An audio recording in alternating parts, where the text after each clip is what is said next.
Savannah Region is endowed with natural tourist sites. We have the largest game reserve in the country.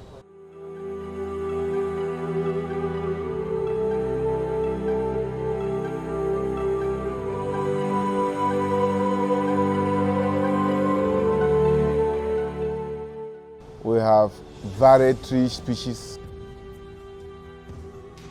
We have the renowned slave market, the largest slave market within the West African sub-region. We have the slave wells. We also have the various caves which were used as hideouts and living places for generations of the past. We equally have the biggest of all the Asian mosques that we can find, would I say, in the West African sub-region at Larbanga. And indeed, in the typical Sahelian architectural style, the mosque is built. Recently, there is a discovery of some writings on rocks. The writings are suspected to be Arabic writings, and those inscriptions or engravings on the various rocks at a community within the Klo traditional area is an interesting discovery which many professors and archaeologists are now working on to be able to decipher the true meanings of those writings. And this is also an area that ought to be visited.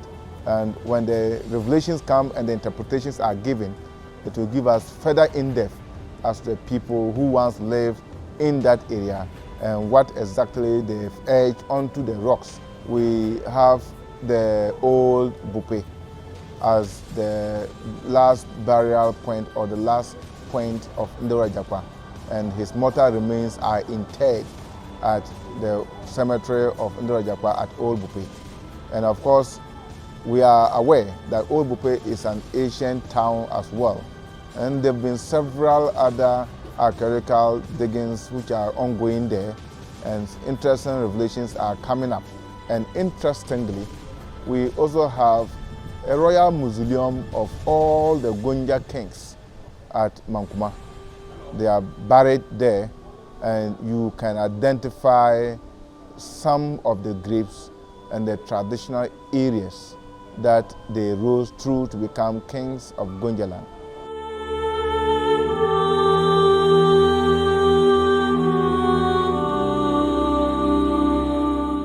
The Savannah region is also having this navigable black and white volta stretching for several kilometers. And it will interest you to know that in the early 1900s, the only means through which the colonial authorities could come from the southern part to the northern part was through the Volta River. Interestingly, the two rivers also converge, their confluence within the Savannah region. Of course, people interested in fish farming and other related aquaculture activities can come in, and this is also a good place to invest resources to create the needed attraction for people who want to come there and see things for themselves. To get the best of retreats and get the best of natural feel and pleasure, you must visit Savannah. #Visit Savannah.